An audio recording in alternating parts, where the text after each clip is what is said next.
Well, thank you very much. Before we begin, I'm pleased to announce that I've just signed a proclamation officially designating tomorrow, May 8th, as a Victory Day for World War II, commemorating the 80th anniversary of America's victory in the Second World War. All over the globe, our World War II allies are celebrating this week, but the United States has never joined in with the proper celebration of our own, and the victory was mostly accomplished because of us. Whether you like it or not, we came into that war and we won that war, and we had a lot of help from a lot of great people, a lot of great allies. But I think there would be nobody that would say that we were not the dominant force in that war, and we don't celebrate it. And I think that's a great disservice to the people that lost their lives and people that fought so hard in winning World War II, and also a separate Victory Day for World War I, and we're going to be doing that too. It was American tanks and ships and trucks and airplanes and service members that vanquished the enemy 80 years ago this week. Without America, the liberation would never have happened. And so we have to pay tribute and homage to those people that gave us victory. And we did something else that people don't talk about. We rebuilt the world. All of these countries that were destroyed, we helped them rebuild. And that's something that, for the most part, others did not do.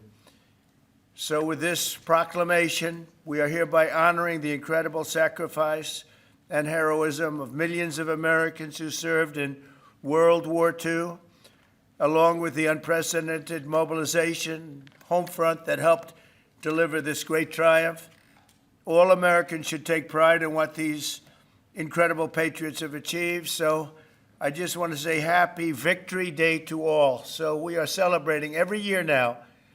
I can guarantee for 4 years, but I think after that we're going to have 2 Victory Days, World War I and World War II. This is World War II Victory Day.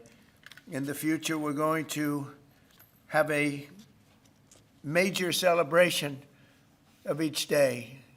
We're not going to have days off because we don't have enough days in the year. We have too many celebrations already. But we're going to have Victory Day and for World War I, World War II. And without us, those wars would not have been won. I think we can say that, would not have been won. And I think it's time that the United States starts taking credit for their achievements. And I really believe it's a shame. You know, I was watching for the last week, and I noticed France, I noticed other countries all getting ready for Victory Day. And I said, that's sort of strange, because David just added something. He said, we also rebuilt the world. And I didn't have that, and I should have that. That was a big factor. But I noticed all of the countries, Russia, having a big day tomorrow. And by the way, they lost millions of people, and they were absolutely a major factor. But there was no major factor like us. We won the war, and we won it with the help of others. But everybody was celebrating but the United States of America. And I said, you know, I think it's time that we start celebrating victory. And that's what we're doing. So now for the reason that we're here, but I asked David, would it be appropriate if I did that? He said, absolutely. That's a big thing that we're doing on your swearing in, very big thing. But now for the real reason, and a reason that I'm very proud of because he's been my friend for a long time. We're swearing in our next ambassador to the People's Republic of China. What timing, David, what timing? Only you could have picked this timing. It's your fault. I picked him a long time ago, but it just happened to come due on a pretty important date. But our friend David Perdue, Senator David Perdue, joining David this afternoon are his incredible wife Bonnie, who's been at his side for a long time, their sons David and Blake, their daughter-in-law Danielle and daughter-in-law Charlotte, and their grandsons David, Hudson, and Jack. That's a beautiful family. Congratulations. I didn't think you had it in you, David. That's really something. That's pretty amazing. Look at that. Our new ambassador brings to this position a lifetime of experience at the highest levels of business and politics, and he is at the highest level. Over 4 decades in business, he rose to lead several major American corporations, including as the president and CEO of the footwear giant Reebok, where he did very well. He did a great job. And later CEO of Dollar General. Likewise, he did a great job. David also lived and worked in Singapore and Hong Kong for several years, developing a wealth of experience negotiating and doing tremendous business deals for lots of different leaders that he worked with. Following his tremendous business success as an executive, David stepped forward to serve American government, and as we all know, in 2014, he was elected United States Senate in Georgia, and he was very popular, very respected from day one. He served on the Senate Foreign Relations Committee and was a tremendous partner to our administration during my first term. I dealt with him a lot, and he solved a lot of problems. Now I'm entrusting David to help manage one of America's most complex and consequential foreign relationships, and I know he'll do a fantastic job. As our lead diplomat in Beijing, David will work to promote American interests and stability in the Indo-Pacific, help stop the flood of Chinese fentanyl across our borders, which we have to do. We lost, I believe, 300,000 people last year. Seek fairness and reciprocity for the American worker, ensure the safety of our citizens overseas, and promote peace in the region and in the world. And I'm confident that he will do an exceptional job. He's an exceptional man, and make our country very proud and make our country very safe, too. So, David, I want to congratulate you. This is as big as it gets, and the timing is unbelievable, but it's time that we have somebody like this. This is a very, very extraordinary man, and you're going to do a fantastic job. And say hello to President Xi when you're over there, please, okay? Thank you very much. Marco, would you do the service? Thank you.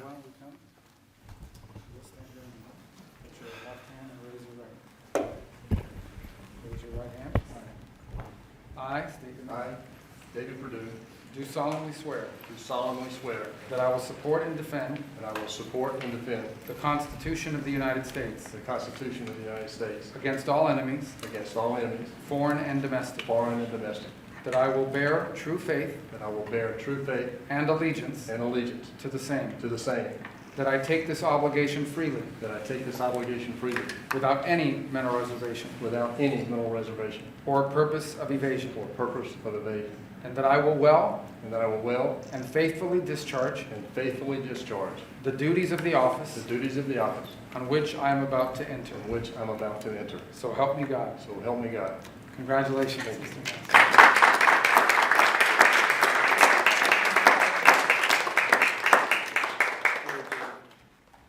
David, would you like to say something? Mr. President, I'm humbled to be in this office today. I love what you've done with this office. I like the Declaration of Independence. Yeah. I want the world to know that I know this man personally. He loves this country, and I am glad to be your man in China. Thank you. Thank you, David. I think just for the sake of formality, here we go, David. Come on up. Come on up here, Bonnie. That's what it's all about, right? And now we send you on your way. Lots of luck. Yes, sir. We're right behind you, David. Look forward to seeing you over there, sir. Okay, have a good time. God bless Thank you. you. Congratulations, everybody. Congratulations. Any questions, please? Mr. President, the Treasury Secretary just told lawmakers that a tariff exemption for certain baby items like car seats is under consideration. Will you exempt some products that families rely I on? don't know. I'll think about it. I don't know. I really don't. I want to make it nice and simple. I'm not looking to have so many exemptions that nobody knows what's doing. We have to make it very simple, but I'll take a look at it. Yep. Mr. President, there are rumblings in Washington that some House Republican moderates are opposed to defunding Planned Parenthood in this year's reconciliation package. What do you say to those members, and are you supportive of? Well, I don't know yet. I have to see because you're just telling me that for the first time. we'll work something out. Mr. President, what are you hoping that your representatives will get out of the talks in Switzerland on China? And secondly, what does China need to do on fentanyl specifically? What do you want to see done? Well, they have to stop fentanyl from coming in. That'll be a very big part. And I had that understanding with President Xi before I left last time, and we had a deal, and he would have honored the deal. But when Biden came in, of course, nothing ever happened with him. He didn't know what the hell he was doing.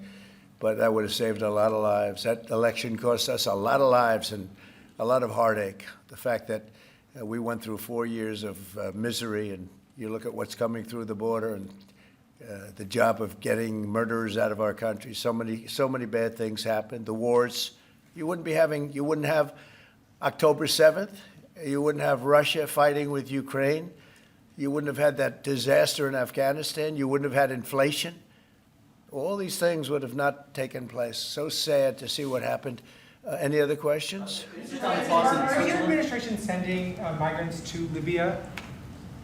I don't know. You'll have to ask Homeland Security, please. Would you support sending migrants to Libya? Would you Vice support President sending Vance migrants to said Libya? Russia was asking for too much to end the war. Given that, do you still have confidence that... When did he say that? Earlier this morning. Well, it's possible that's right. He may know some things that, because I've been dealing with this and some other things, but we are getting to a point where some decisions are going to have to be made. I'm not happy about it. Okay. Just to follow up, sir, on the talks in Switzerland, what do you expect? What do you hope to come out of them? We'll see. I mean, look, it's we were losing $1 trillion a year. Now we're not losing anything. You know, that's the way I look at it. We were losing with China on trade $1 trillion a year, more actually, 1.1. But let's say $1 trillion. You know what we're losing now? Nothing. That's not bad. Are you Mr. President, are you planning a new ceasefire and hostage deal proposal for Israel and Hamas before you head over to the region next week? Where? In Gaza. In Gaza. Well, we're going to see what's happening. There's a lot of talk going on about Gaza right now. You know that, right? So you'll be knowing probably in the next 24 hours. Diplomatic actions between the war in India and Pakistan. What's your position? Oh, it's so terrible. My position is I get along with both. I know both very well, and I want to see them work it out. I want to see them stop. And hopefully they can stop now. They've gone tit for tat, so hopefully they can stop now. But I know both. We get along with both countries very well, good relationships with both, and I want to see it stop. And if I can do anything to help, I will be there. China By the way, unrelated, but I guess it's all related when you look at the world nowadays. Rwanda and the Congo, we've made a lot of progress in getting that disaster stopped. We've had a very talented person over there, and we've made a lot of progress with Rwanda and Congo fighting a very violent war, by the way. China says in order to have substantive negotiations, you have to bring down your 145% tariffs. Are you open to pulling back your tariffs in order to get China to the negotiating table? No. Mr. President, Senator Tillis has come out against Ed Martin as U.S. Attorney. Do you have any response to that? Well, it's disappointing because, you know, I know Eddie's very talented. Crime is down in Washington, D.C. Street crime, violent crime by 25%. And people have seen, they've noticed a big difference. So I didn't know that, but if anybody voted against him, I feel very badly about it, only in the sense that in this short period of time that he's been there, crime is down 25% in Washington, D.C., but that's really up to the senators. If they, feel that way, they have to vote the way they vote. They have to follow their heart, and they have to follow their mind. Mr. President, referring to the Persian Gulf as the Arabian Gulf, are you going to make that announcement on your trip? They're going to ask me about that when I get there, and I'll have to make a decision. So you haven't made a decision I yet? don't want to hurt anybody's feelings. I don't know if feelings are going to be hurt. Why have a case right over here? It's called Gulf of America, and I guess a lot of people get ideas from us. But the Gulf of America was something I thought should have been named a long time ago. I'm going to be given a briefing on that. It was just done. And I'll make a decision. Is it the U.S. position that Iran can have an enrichment program as long as it doesn't reach a weapons? We haven't made that decision yet. We will, but we haven't made that decision yet. Yeah. China said the U.S. initiated the trade talks this weekend and that its position hasn't changed. Are you still confident you can reach a deal with China? They said we initiated?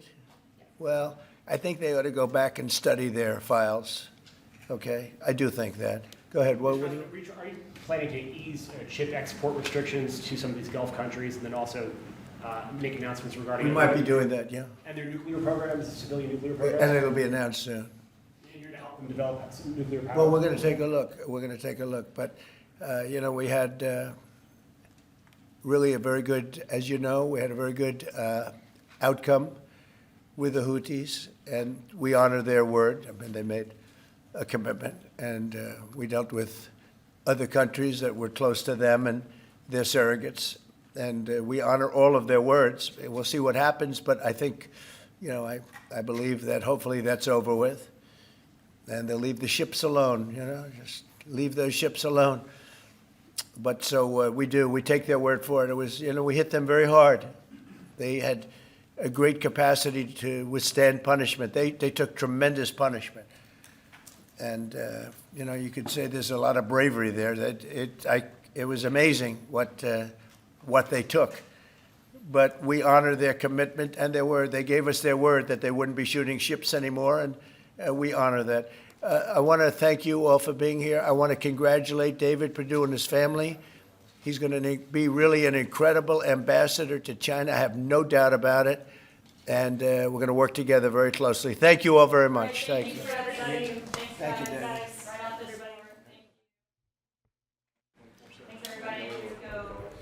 Fellas, come on over here. Thanks, guys. Thank you, guys. Thanks, everyone. Thank you. Just take this and then. Come on over here. This guy's. He's really good.